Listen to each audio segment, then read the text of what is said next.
Las 7:45 tiempo del centro del país. Estamos en vivo en Grupo Fórmula. Oiga, mañana es Día Internacional del Migrante. Está en línea telefónica Eunice Rendón, vocera de Seguridad Sin Guerra y coordinadora de Agenda Migrante. Eunice, muchas gracias. Primero, antes del tema de los migrantes, yo quiero que nos ayudes a entender y que nos digas cuál es la lectura sobre la Ley de Seguridad Interior, esta que se aprobó ya en Cámara de Diputados. ¿Cómo la ven ustedes? ¿Cuál es la opinión? Coméntanos, Eunice, ¿cómo te va? Muy buenos días. Pues primero que nada es una pena que se haya aprobado esta ley. Es una desgracia que nuestros diputados y nuestras senadoras, nuestros legisladores, quienes deben representar a los ciudadanos, pues no escuchen a sus ciudadanos y no escuchen tampoco las recomendaciones de expertos, las recomendaciones de, como bien dices, el Alto Comisionado de Naciones Unidas, la Comisión Interamericana de Derechos Humanos, la Comisión Nacional de Derechos Humanos, más de 11 comisiones estatales de derechos humanos y muchos otros expertos que, como bien dices, en estas semanas pues se han dado la tarea de manifestar su desaprobación con la Ley de Seguridad Interior. El mismo presidente, en la entrega del Premio de Derechos Humanos, considera que debe haberse el diálogo y el estudio profundo del articulado de esta ley con la sociedad civil, dado que le reclamaron durante este premio. Y bueno, lo único que se hizo fue, pues, 2 días invitar a algunas personas a dar su punto de vista y con eso decir que se abrió el diálogo, ¿no? Cuando realmente es un tema tan delicado y tan polémico que creo que vale la pena hacer los foros debidos, es decir, tener un análisis profundo de cuáles son esos artículos que están considerando desde diferentes instancias internacionales y de expertos, los están considerando que son anticonstitucionales y que también pues entender la visión que se ha dado, es decir, al final seguimos postergando la tarea más importante, que es contar con con policías locales capaces a nivel local, en los estados, y además esto representa una visión muy parcial y muy limitada de la seguridad. Es decir, queremos normalizar lo que en cualquier democracia sería una excepción, que es la presencia de los militares en las calles, y además de ello, pues no entender que el problema de seguridad que tenemos hoy en México, que estamos por cerrar el año más violento de las últimas 2 décadas, pues al final no se va a acabar con regular la presencia con regular y ampliar las facultades de los militares en las calles, sino con una visión integral del problema, en donde es tan importante atender las causas y los factores de riesgo de esta problemática, como ir a sus efectos. Y me parece que hoy la visión limitada de los senadores, de los diputados que aprobaron esta ley, pues está solamente hacia esta parte reactiva de control policíaca. Ni todos los militares nos van a alcanzar en la calle para poder controlar y para poder disminuir el delito y el hecho que cada vez más jóvenes y niños se involucran en temas y en fenómenos de violencia y delincuencia. Eunice, esta misma semana estuvieron gobernadores que se han visto pues muy golpeados en sus entidades, y que la presencia del ejército les ha ayudado, a mantener al menos y contener la fuerza del crimen organizado. ¿Qué decirle? Porque también si uno se acerca con gente de lugares golpeados por la delincuencia organizada y decirles, oigan, se va el ejército y regresan las policías, esa también podría haber sido una ruta. No hay policías entonces, ¿no? Mira, me parece que justamente esta ley lo que hace es seguir postergando, que ya llevamos 10 años haciendo eso, esta tarea de tener policías más capaces a nivel local, un compromiso de los gobernadores que tampoco ha habido en el tema de seguridad. Al final, pues bien has dicho, ¿no? Hoy están en 28, 32 estados tenemos algún tipo de intervención militar, y esto de todas formas no ha servido para mejorar la seguridad de nuestro país, al contrario, ha empeorado. Vamos a cerrar el año de las últimas 2 décadas más violento en términos de homicidios y de delitos. Entonces tampoco es un modelo eficaz, no hay evaluaciones serias que comprueben que realmente funcionan estas intervenciones del ejército. Efectivamente, en el muy corto plazo entran y tienen esta visión de control de las cosas, pero como van urgiendo cosas en otros lados del país, pues se van moviendo y otra vez se vuelve a incrementar la violencia en esos lugares en donde están. Al final creo que el ejército hace una gran labor, pero que esta no es su tarea, no están capacitados para llevar a cabo una labor civil, y eso pues, sin duda afecta también temas como la violación de derechos humanos, por ejemplo, la puesta a disposición de criminales, en donde ellos al no estar capacitados terminan muchas de esas puestas a disposición también en temas de impunidad.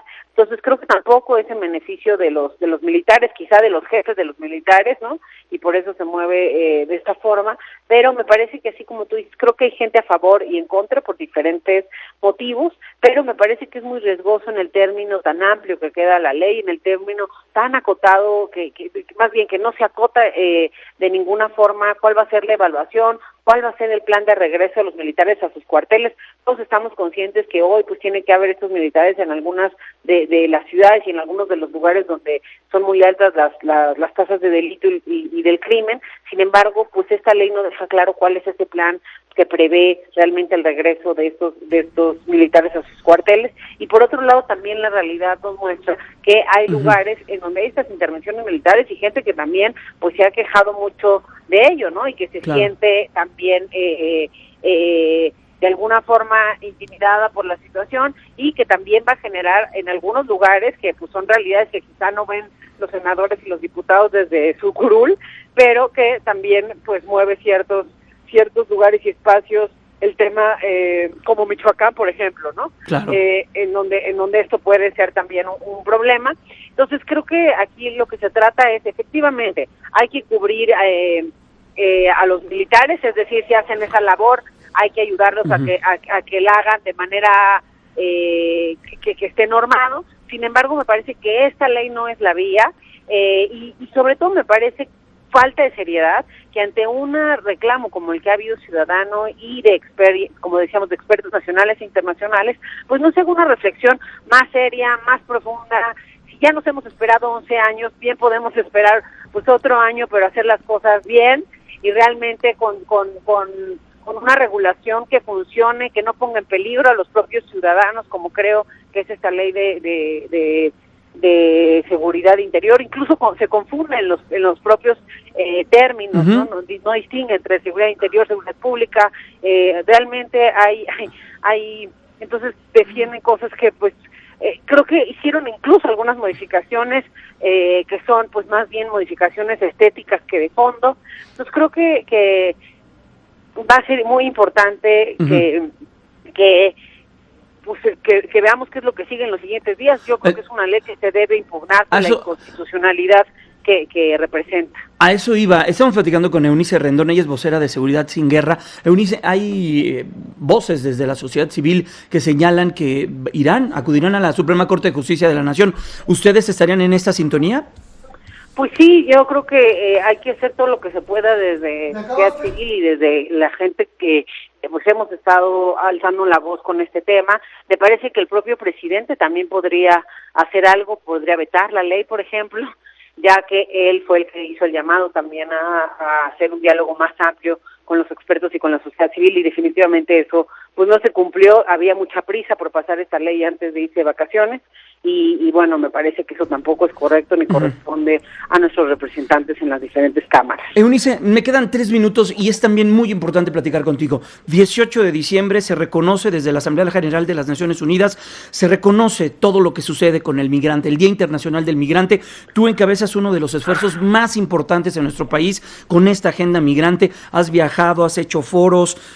¿Qué te representa este 18 de diciembre?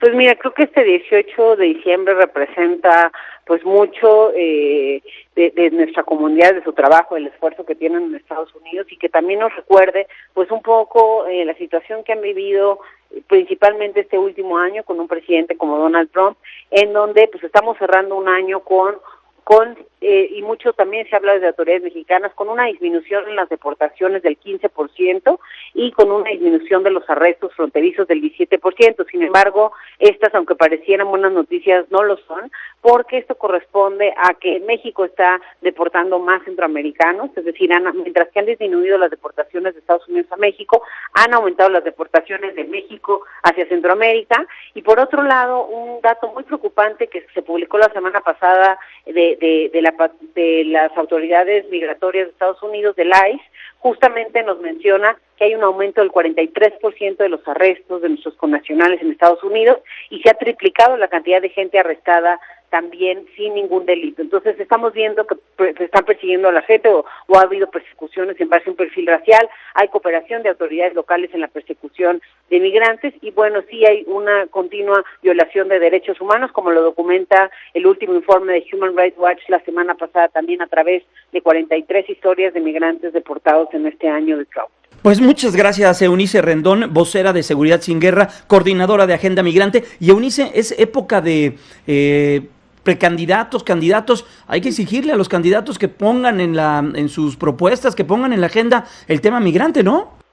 Por supuesto, hasta hoy yo no he escuchado ninguna propuesta seria sobre el tema, cuestiones políticas sí, pero creo que ninguno de los candidatos presidenciales ha puesto sobre la mesa un plan serio, integral, efectivo y empático también, para nuestros migrantes que están allá y también para todos estos que están regresando, para lo que estamos viendo que es el fenómeno, como sabes, México es un país de expulsión, de recepción, de tránsito y ahora de retorno de migrantes, y bueno, para cada uno de esas facetas de la migración hay que tener un plan y acciones específicas, y estamos viendo también que se están quedando algunos de estos centroamericanos, tal es el caso también de los haitianos en Baja California, lo vimos en Tamaulipas con cubanos, en Quintana Roo está llegando también diferentes nacionalidades ya en búsqueda de quedarse de este lado. Pues todo eso tiene que ser tomado en cuenta para proponer políticas, acciones y sobre todo presupuestos, ¿no? Porque mucho se ha hablado de eso este año y pocos son los presupuestos que se han puesto sobre la mesa. Gracias, Cecilia, Dios.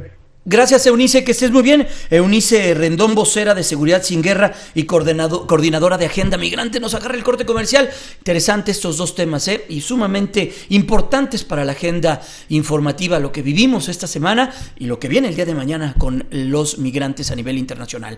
Pausa, 3 y ya las 8.